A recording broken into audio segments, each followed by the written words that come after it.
সুপ্রিয় দর্শক, আসসালামু আলাইকুম। সবাইকে স্বাগত জানাচ্ছি আজকে গুরুত্বপূর্ণ সংবাদে। প্রথমে জানিয়ে দিচ্ছি সংবাদ শিরোনাম, পরে বিস্তারিত। জানিয়ে দেব এই মুহূর্তে হাতে পাওয়া সর্বশেষ গুরুত্বপূর্ণ আপডেট আন্তর্জাতিক সংবাদ। শুরুতেই থাকছে ইরান যুদ্ধের পর যুক্তরাষ্ট্রের বিশ্বাসযোগ্যতা বড় ধাক্কা খেয়েছে। ইরানের সঙ্গে যুদ্ধের সময় যুক্তরাষ্ট্রের সবচেয়ে বড় ক্ষতিগুলোর একটি হল বিশ্বস্ত মিত্র হিসেবে তার বিশ্বাসযোগ্যতা মারাত্মকভাবে ক্ষতিগ্রস্ত হওয়া বলে মন্তব্য করেছেন যুক্তরাষ্ট্রের পররাষ্ট্র দপ্তরের সাবেক কর্মকর্তা মার্লিন হার্ডিঙ্গার। এবারে জানাবো হুতি ও ইয়েমেনি বাহিনীর হামলা পাল্টা হামলা, যুদ্ধ অপরিহার্য বলছে সৌদি। সৌদি সমর্থিত ইয়েমেনি বাহিনীর উপর সম্প্রতি ইরান সমর্থিত সশস্ত্র গোষ্ঠী হুতির ভয়াবহ হামলায় অর্ধশতাধিক সেনা নিহত হয়েছে। এর জবাবে গোষ্ঠীটির অবস্থান লক্ষ্য করে পাল্টা অভিযান শুরু করেছে ইয়েমেনি বাহিনী। হুতির হামলার শিকার হয়েছে সৌদি আরবও। এরই পরিপ্রেক্ষিতে সৌদি হুতি সংঘাতকে প্রয়োজনীয় যুদ্ধ হিসেবে বর্ণনা করেছেন সৌদির সাবেক এক শীর্ষ সেনা কর্মকর্তা। জানাবো ন্যাটোভুক্ত দেশে অচেনা আকাশযান, ইউক্রেন যুদ্ধ ইউরোপ জুড়ে ছড়িয়ে পড়ার শঙ্কা।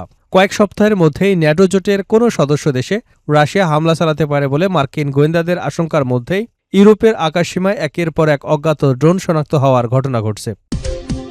এদিকে বিএসএফের হাতে বাংলাদেশি আটকের জবাবে ভারতীয় নাগরিককে ধরে আনল স্থানীয়রা। পঞ্চগড় সদর উপজেলার সাতপেরা সীমান্তে এক বাংলাদেশি বৃদ্ধকে ভারতীয় সীমান্তরক্ষী বাহিনী বিএসএফ ধরে নিয়ে যাওয়ার ঘটনার জেরে এক ভারতীয় নাগরিককে ধরে নিয়ে এসেছেন স্থানীয়রা। তারা বলছেন, বাংলাদেশি নাগরিককে ফেরত না দিলে ভারতীয় নাগরিককেও ফেরত দেওয়া হবে না। এবারে থাকছে হরমুজ পুনরায় খুলতে যুক্তরাষ্ট্রকে ক্ষতিপূরণ দিতে হবে। যুক্তরাষ্ট্রকে ক্ষতিপূরণ দেওয়ার শর্তে হরমুজ প্রণালী পুনরায় খুলে দেওয়ার বিষয়ে ইঙ্গিত দিয়েছেন ইরানের পররাষ্ট্রমন্ত্রী আব্বাস আরাকচি। তিনি বলেছেন, হরমুজ প্রণালী নিয়ে ইরান এবং ওমানের মধ্যে নতুন একটি প্রোটোকল বা সমঝোতা প্রায় চূড়ান্ত পর্যায়ে রয়েছে। তবে শুধু ওমানের সঙ্গে সমঝোতা হলেই প্রণালীটি খুলে দেওয়া হবে না, এর সঙ্গে আরও কিছু শর্ত পূরণ করতে হবে। এবং সর্বশেষ জানাবো আগ্রাসন মোকাবেলায় মুসলিম বিশ্বকে ঐক্যবদ্ধ হওয়ার আহ্বান ইরানের। যুক্তরাষ্ট্র এবং ইসরায়েলের আগ্রাসন মোকাবেলায় মুসলিম দেশগুলোকে ঐক্যবদ্ধ হওয়ার আহ্বান জানিয়েছেন ইরানের পররাষ্ট্রমন্ত্রী আব্বাস আরাকচি। ইরানের এই শীর্ষ কূটনৈতিক বলেন, মুসলিমরা যখন ঐক্যবদ্ধ থাকে তখন আমরা বিদেশি বহিরাগত শক্তির প্রতিটি চ্যালেঞ্জ ঐক্যবদ্ধভাবে মোকাবেলা করতে পারি। এতক্ষণ শুনছিলেন শিরোনাম, এবার থাকছে বিস্তারিত। দর্শক, অনুরোধ থাকবে ভিডিওতে একটি লাইক দিন, কমেন্টস করে জানিয়ে দিন এই ভিডিওটি কোন জেলা থেকে দেখছেন এবং শুনছেন। ইরান ইসরায়েল ফিলিস্তিনি যুক্তরাষ্ট্র যুদ্ধে আপনি যদি মুসলিমদের সাপোর্ট করে থাকেন তাহলে চ্যানেলটি সাবস্ক্রাইব করে বেল আইকনটি বাজিয়ে রাখুন। ইরান যুদ্ধের পর যুক্তরাষ্ট্রের বিশ্বাসযোগ্যতা বড় ধাক্কা খেয়েছে সাবেক মার্কিন কর্মকর্তা। ইরানের সঙ্গে যুদ্ধের সময় যুক্তরাষ্ট্রের সবচেয়ে বড় ক্ষতিগুলোর একটি হল বিশ্বস্ত মিত্র হিসেবে তার বিশ্বাসযোগ্যতা মারাত্মকভাবে ক্ষতিগ্রস্ত হওয়া বলে মন্তব্য করেছেন যুক্তরাষ্ট্রের পররাষ্ট্র দপ্তরের সাবেক কর্মকর্তা মার্লিন হার্ডিঙ্গার। শনিবার এক প্রতিবেদনে এসব তথ্য জানিয়েছে আল জাজিরা। আল জাজিরাকে দেওয়া এক সাক্ষাৎকারে মার্লিন হার্ডিঙ্গার বলেন, সৌদি আরব, তুরস্ক ও পাকিস্তানের সাম্প্রতিক প্রতিরক্ষা চুক্তি মধ্যপ্রাচ্যের নিরাপত্তা ব্যবস্থার নতুন বাস্তবতার ইঙ্গিত দিচ্ছে। হার্ডিঙ্গারের মতে ওয়াশিংটনের দীর্ঘদিন ধরে যে আশঙ্কা ছিল সেটি এখন দৃশ্যমান হতে শুরু করেছে। তিনি বলেন, যদি উপসাগরীয় দেশগুলো মনে করে যে যুক্তরাষ্ট্র প্রতিরক্ষার ক্ষেত্রে আন্তরিক এবং নির্ভরযোগ্য মিত্র হিসেবে তাদের পাশে দাঁড়াচ্ছে না, তাহলে তারা নিজেদের নিরাপত্তা নিশ্চিত করতে বিকল্প জোট গঠনের পথ বেছে নেবে। তিনি আরও বলেন, স্বল্প মেয়াদে এই ধরনের জোট ইরানের বিরুদ্ধে প্রতিরক্ষা সক্ষমতা বাড়াতে সহায়ক হতে পারে, তবে দীর্ঘমেয়াদে এটি উপসাগরীয় অঞ্চলে যুক্তরাষ্ট্রের ঐতিহ্যগত প্রভাব বা ভূমিকার জন্য বড় চ্যালেঞ্জ হয়ে দাঁড়াতে পারে। এটি উপসাগরীয় অঞ্চলে যুক্তরাষ্ট্রের ভূমিকা চ্যালেঞ্জ করবার সূচনা হতে পারে, আর এর প্রভাব শুধু যুক্তরাষ্ট্রের উপর নয়, উপসাগরীয় দেশগুলোর উপরও দীর্ঘদিন ধরে পড়তে পারে। তিনি মনে করেন, মধ্যপ্রাচ্যের নিরাপত্তা কাঠামোয় পরিবর্তনের এই ধারা ভবিষ্যতে আঞ্চলিক শক্তির ভারসাম্যে গুরুত্বপূর্ণ প্রভাব ফেলতে পারে। হুতি ও ইয়েমেনি বাহিনীর হামলা পাল্টা হামলা, যুদ্ধ অপরিহার্য বলছে সৌদি। সৌদি সমর্থিত ইয়েমেনি বাহিনীর উপর সম্প্রতি ইরান সমর্থিত সশস্ত্র গোষ্ঠী হুতির ভয়াবহ হামলায় অর্ধশতাধিক সেনা নিহত হয়েছেন। এর জবাবে গোষ্ঠীটি অবস্থান লক্ষ্য করে পাল্টা অভিযান শুরু করেছে ইয়েমেনি বাহিনী। হুতির হামলার শিকার হয়েছে সৌদি আরবও। এরই প্রেক্ষিতে সৌদি হুতি সংঘাতকে প্রয়োজনীয় যুদ্ধ হিসেবে বর্ণনা করেছেন সৌদি আরবের এক শীর্ষ সেনা কর্মকর্তা। বার্তা সংস্থা আনাদোলুর এক প্রতিবেদনে বলা হয়েছে, শনিবার ইয়েমেনের সেনাবাহিনীর মুখপাত্র কর্নেল মাজিদ আল নুজাইলি এক বিবৃতিতে জানিয়েছেন, মারিব এবং হাদ্রামৌত প্রদেশের সামরিক ঘাঁটির উপর হুদির হামলার জবাবে একটি সামরিক অভিযান চালানো হয়েছে। এতে হুদি সদস্য এবং তাদের সামরিক সরঞ্জাম লক্ষ্যবস্তু করা হয়েছে।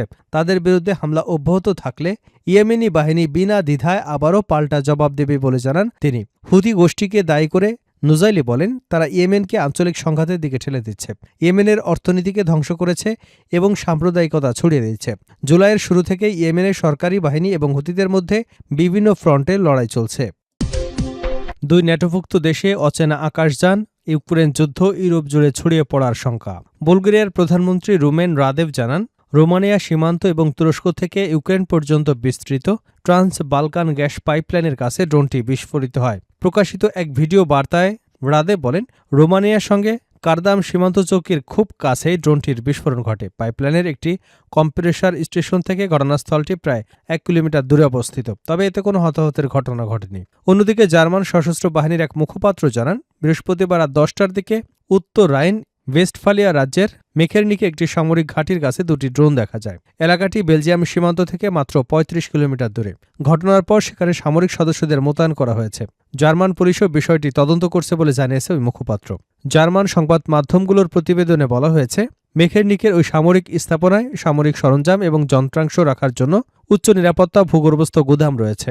সেখানে মার্কিন পেট্রিয়ট আকাশ প্রতিরক্ষা ব্যবস্থা রক্ষণাবেক্ষণের দায়িত্বে থাকা সদস্যরাও রয়েছেন। এর আগে মঙ্গলবার রাতে জার্মানির লিপজিগ হালে বিমানবন্দরেও একটি ড্রোন পাওয়া যায়। বেসামরিক পণ্য পরিবহন এবং ন্যাটো লজিস্টিক কার্যক্রমের জন্য গুরুত্বপূর্ণ বিমানবন্দরে কয়েকটি ইউক্রেনীয় আন্তনভ NN-124 কার্গো বিমানের কাছে ড্রোনটি পাওয়া যায় বলে জার্মান সংবাদ মাধ্যম জানিয়েছে। ইউরোপের বিভিন্ন স্থানে ড্রোন শনাক্ত হবার এসব ঘটনা ইউক্রেনে রাশিয়ার যুদ্ধকে ঘিরে নতুন উদ্বেগ তৈরি করেছে। বিশেষ করে ন্যাটোর সদস্য দেশগুলো সরাসরি নতুন ধরনের নিরাপত্তা হুমকির মুখে পড়ছে কিনা তা নিয়ে আলোচনা জোরালো করেছে। জার্মান সরকার চলতি সপ্তাহে ড্রোন ঘটনাগুলোর জন্য প্রকাশ্যে কোনো বিদেশি দেশকে দায়ী না করলেও দেশটির কয়েকজন রাজনৈতিক রাশিয়ার দিকে অভিযোগের আঙুল তুলেছেন।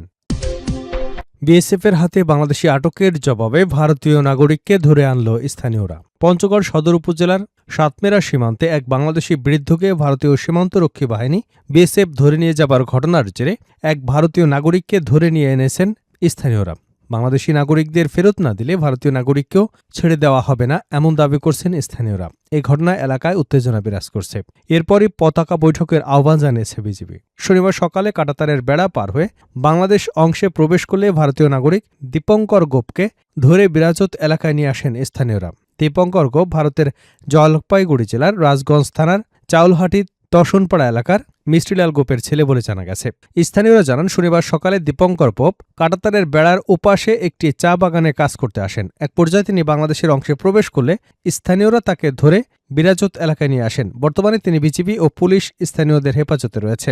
এর আগে বুধবার সকালে পঞ্চগড় সদর উপজেলার সাতমেরা ইউনিয়নের বিরাজত এলাকার বাসিন্দা মোহাম্মদ তজিমউদ্দিন ৭৮ গরু খুঁজতে বাড়ি থেকে বের হন। এক পর্যায়ে সীমান্তের কাঁটাতারের বেড়ার কাছাকাছি গেলে ভারতীয় বিএসএফ তাকে ধরে নিয়ে যায় বলে স্থানীয়রা জানান।